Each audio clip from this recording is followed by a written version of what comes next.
¿Será como el rango? Ahí está, debe ser el rango. Creo que me voy a tener que poner de este lado entonces.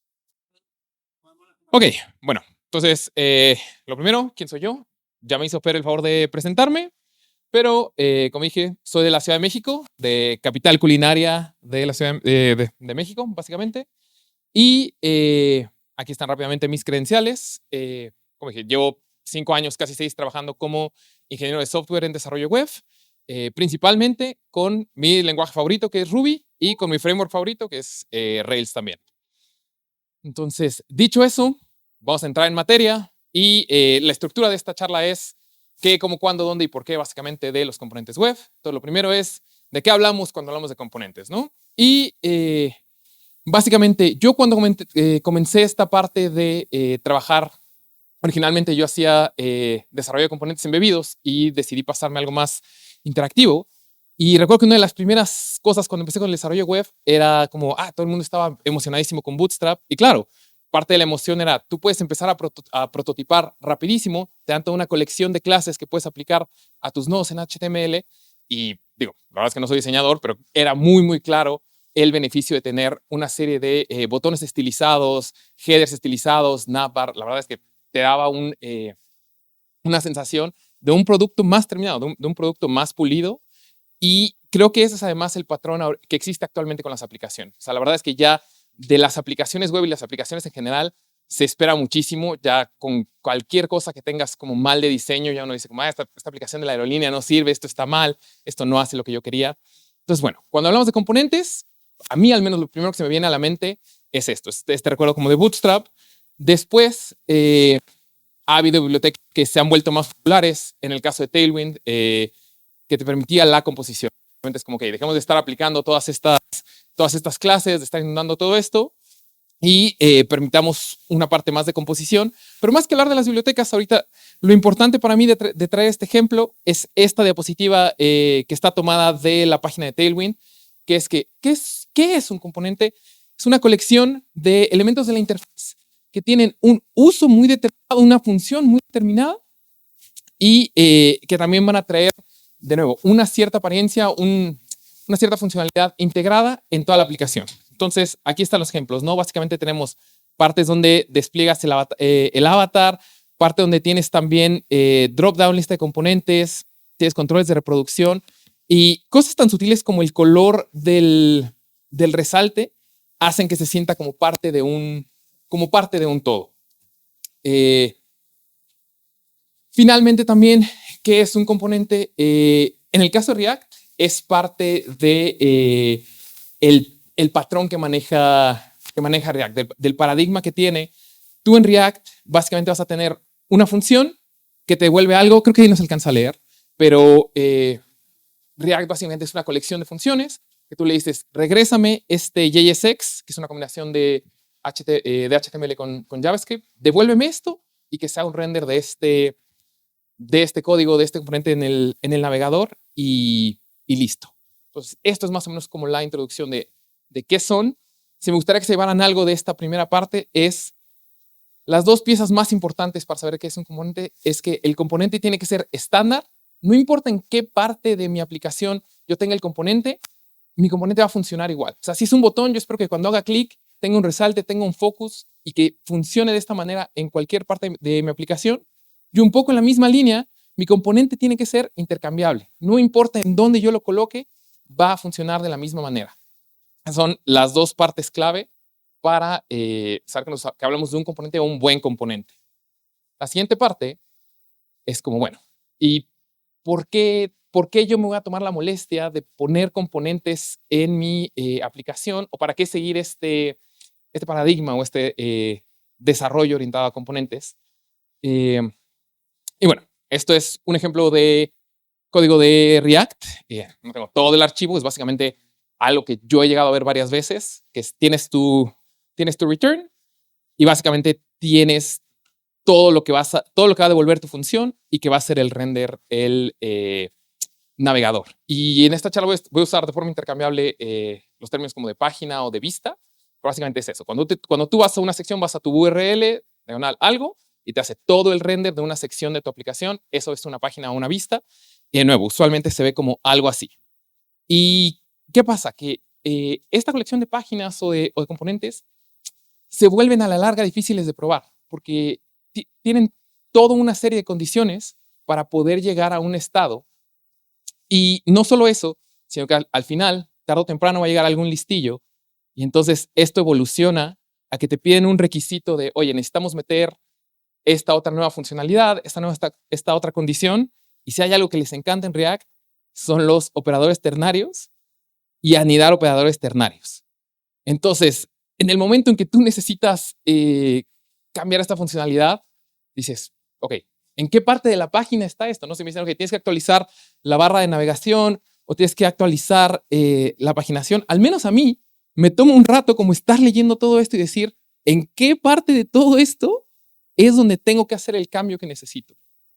Y bueno, ¿qué pasa si yo uso componentes? Puedo tener algo así. O sea, ya de entrada pasamos a 2 columnas que entraban en una diapositiva a una sola, pero tengo, tal y como les comenté al principio, tengo funciones, tengo elementos, tengo piezas que tienen una función muy, muy clara, muy, muy definida. O sea, adivinen qué hace la de barra de búsqueda del usuario, me rendería eso y listo. ¿Qué hace la paginación? Me muestra la parte de abajo de en qué parte estoy, cuál es la colección de páginas y no hay más ciencia. Entonces, si el día de mañana yo recibo una petición de desarrollar un feature o hacer un cambio, ya por la descripción del ticket, oye, necesito que en la barra de paginación no muestres toda la colección, sino que lo trunques si son muchas. Ah, ok, sé que me puedo ir directamente aquí. Y si no está ahí, al menos sé que va a estar alrededor de aquí, pero ya no tengo que leerme todo el código y tratar de investigar en qué parte está funcionando esto.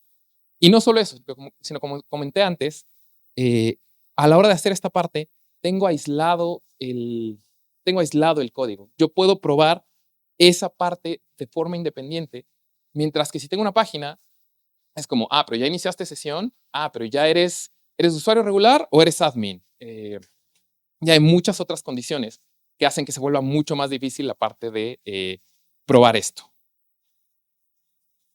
Entonces, la lección de aquí del para qué es, por favor, piensa en tu aplicación como un ensamble de componentes, la unión de diferentes componentes y no como una colección de páginas. Eso es parte de, como la lección de tener un desarrollo orientado en componentes.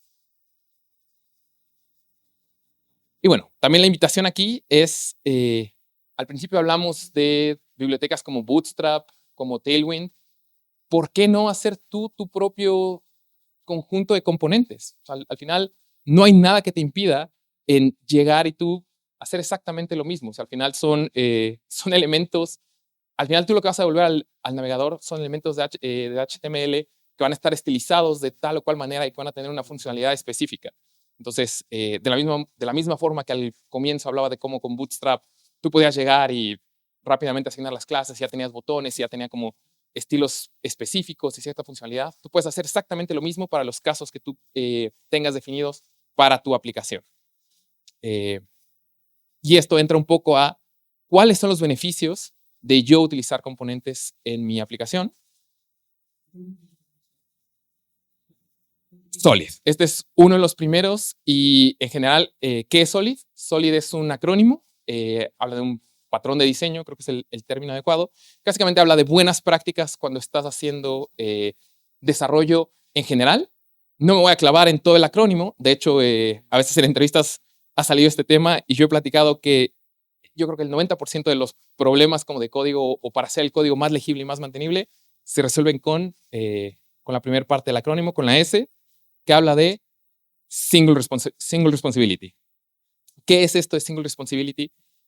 Yo a mi código, a mis métodos, a mi aplicación, voy a tratar de que las piezas hagan una cosa y que esa sola cosa la hagan muy bien. Entonces, me he topado también varias veces métodos, no sé, de 100 líneas o algo por el estilo, que es como de, obtén los datos, pero fíltralos, pero además aplícales esta otra operación y devuélvelos y dependiendo del usuario, enséñale una cosa u otra. Tienes como 5 pasos ahí. Eso puedes hacerlo en 5 métodos diferentes, que un método lo único que haga es recibir los datos y devolvértelos. Que otro es el que haga la transformación y eso hace que sea mucho más sencillo seguir el flujo de los datos a través de la aplicación. Es exactamente lo mismo con los componentes. Es, ok, tengo mi barra de búsqueda va a recibir un término, va a devolver una colección y esa colección yo se la puedo pasar a otro elemento que va a hacer con ella alguna otra cosa. Va a iterar a través de esa lista y a través de esa lista va a ir haciendo el render de cada uno de los elementos y así tú puedes fácilmente ubicar la funcionalidad de tus componentes y de nuevo, esto es lo que ayuda también a que sean estandarizados y que sean intercambiables.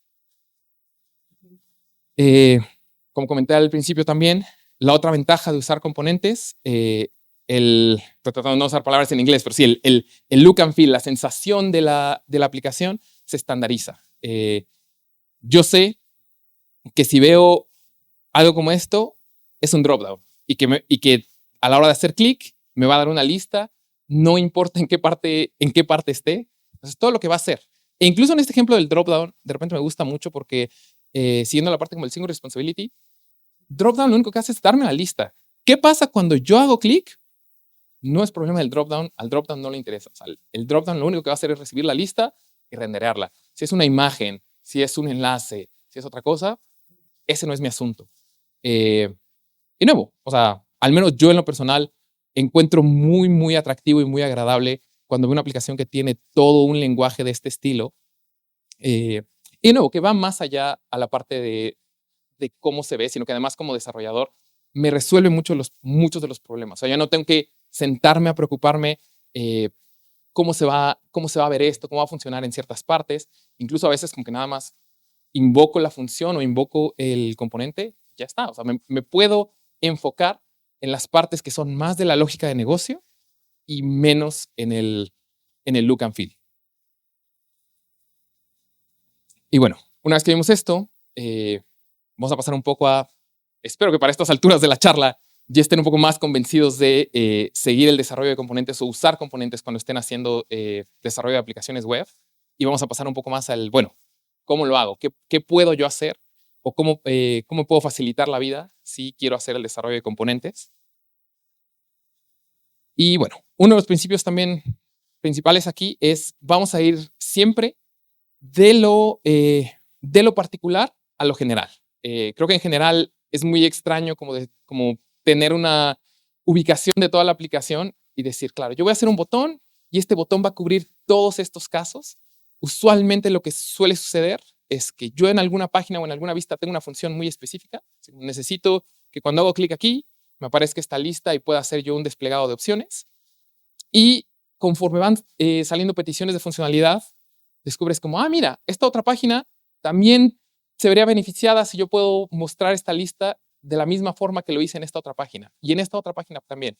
Entonces, una vez que ya tienes ubicado la misma funcionalidad en diferentes partes, puedes decir, oye, ¿por qué no simplemente como que abstraemos esto en un componente? Y lo que estoy tratando de ejemplificar aquí es eso. Es como de, bueno, quizá en un lado tengo una pelota de soccer, no tengo una pelota de básquetbol, lo que sea, y de repente puedes buscar qué cosas tienen en común. Ok, al final todos son círculos, todos son esferas.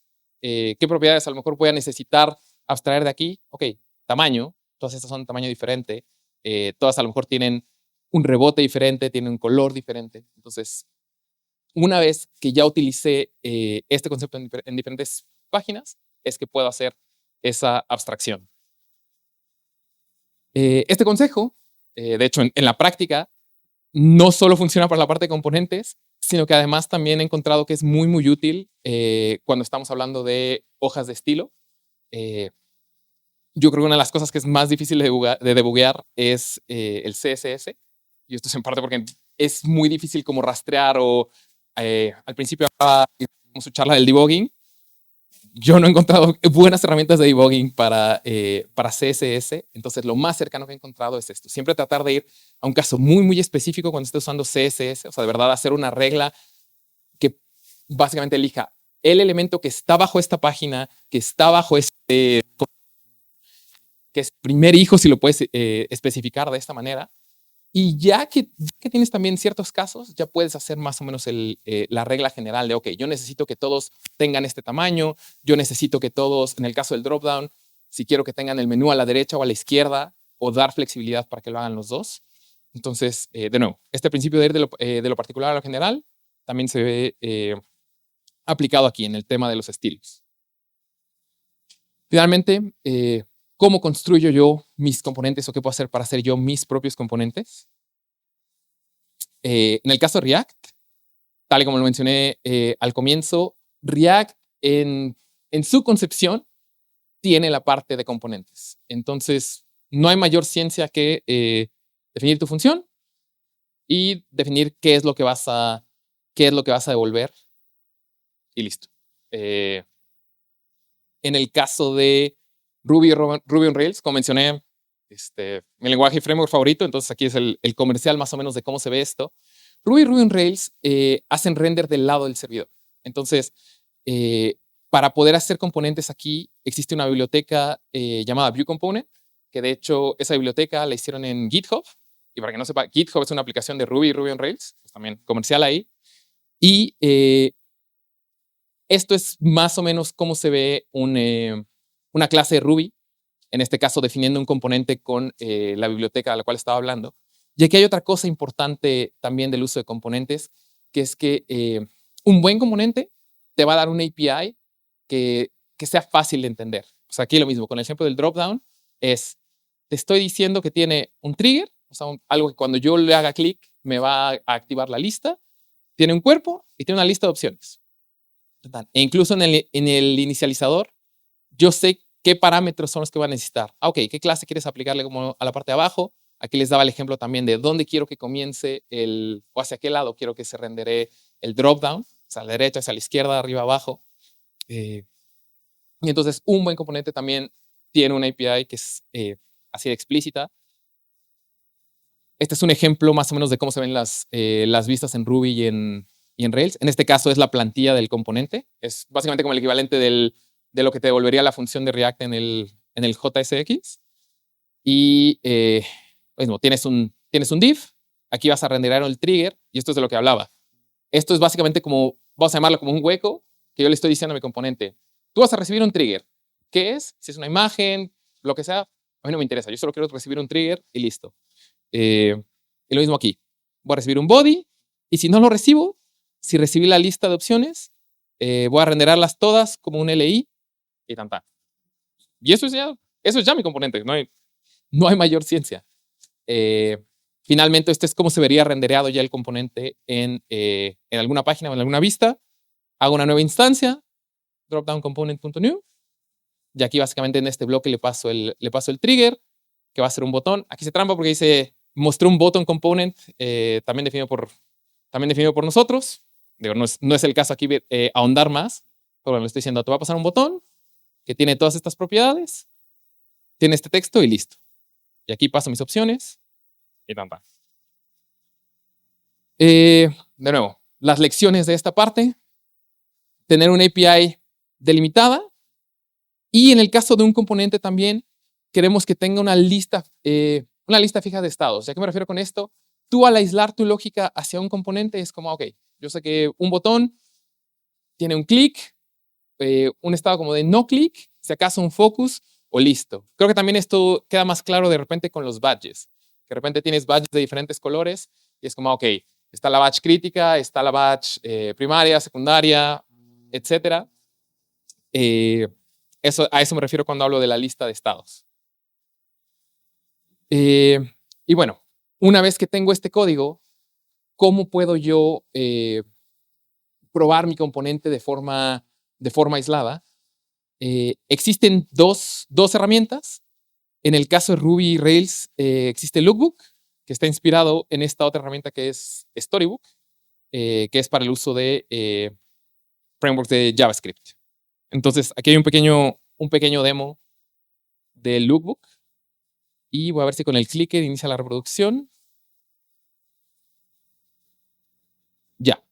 Entonces, una vez que yo he instalado el Lookbook, me da un URL para poder ejecutarlo dentro de mi aplicación.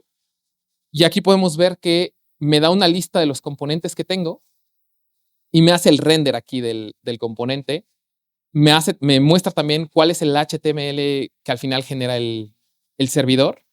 Y aquí abajo me enseña el código de mi componente. Y yo creo que lo más padre es esto, que tú puedes darle una lista de parámetros que ocupa tu componente y jugar con ellos en vivo. Entonces, yo de forma aislada aquí tengo mi componente de avatar y le voy pasando el parámetro de tamaño y veo cuál es el resultado. El de botón me parece que es más interesante en ese sentido porque yo sé que tiene un texto. Entonces rápidamente puedo ir cambiando esto y vemos como en el caso de Rails, como es del lado del servidor, se hace el refresh y te da el componente actualizado.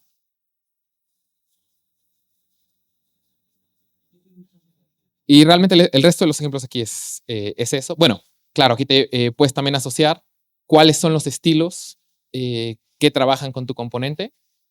Y bueno, a mí cuando comencé me hubiera encantado saber que esto existía, porque la verdad es que me ha ayudado bastante para, incluso como documentación viva. O sea, yo creo que es más fácil llegar y jugar con esto a realmente tratar de encontrar toda una documentación que esté actualizada. En el caso de Storybook, no es muy diferente. Ambas herramientas te permiten definir páginas. Entonces ahí puedes poner también tu documentación sobre cómo funciona. Y aquí está igual. Tenemos nuestro avatar. Tiene también ahí sus parámetros. Creo que le puedo cambiar el URL. Y de nuevo, misma cuestión. Si acaso Storybook me parece que es un poco más robusto. Tiene aquí una pestaña de accesibilidad. Pero la idea principal se mantiene. Aquí está el código de React. Y eso es todo, básicamente. Finalmente, algo que he visto en diferentes compañías y que me ha llamado la atención y me ha gustado es que una vez que definiste tú tus componentes, puedes también extraerlos de tu aplicación y hacer tu propio repositorio de componentes. Y esto nos va a permitir, entre otras cosas, por ejemplo, reutilizarlos, no solo a nivel de aplicación, sino a nivel organización. Que puede traer ventajas como puedes redistribuir tu equipo de desarrollo y tener gente que esté dedicada a trabajar con los componentes y a trabajar con bugs o features asociadas a los componentes. Esto es muy sencillo. Están los dos ejemplos también, el ejemplo de Ruby y el ejemplo de JavaScript. En el caso de Ruby, pues básicamente hacer tu propia gema. Y en el caso de JavaScript, una vez que extraes también tus componentes, defines un paquete de NPM. Y, por ejemplo, en el caso de JavaScript, simplemente lo agregas a tu package.json. Aquí como el ejemplo sería como usuario diagonal mis componentes, si es que así lo publicaste en NPM. Puedes incluso como poner un tag de versión y listo. Automáticamente puedes utilizar todos los componentes que definiste. Digo, hay un proceso mayor sobre cómo exponerlos, pero creo que va más allá del foco de la charla.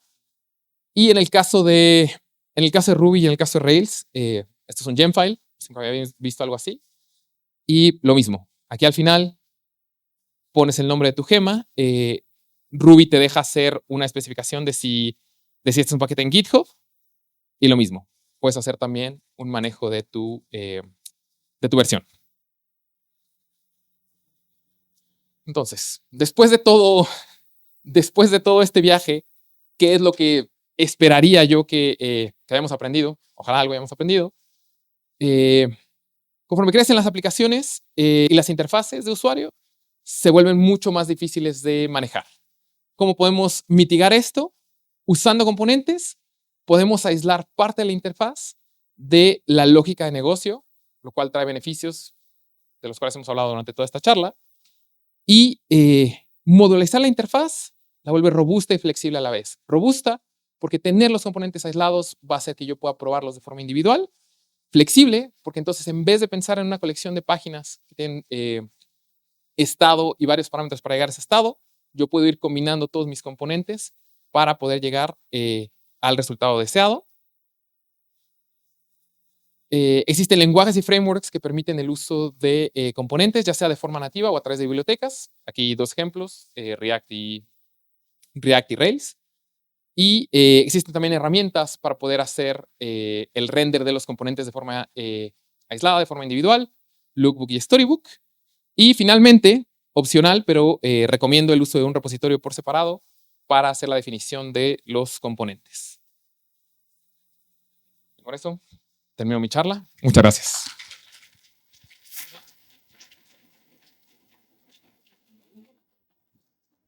Q&A. ¿Sí? ¿Alguna pregunta?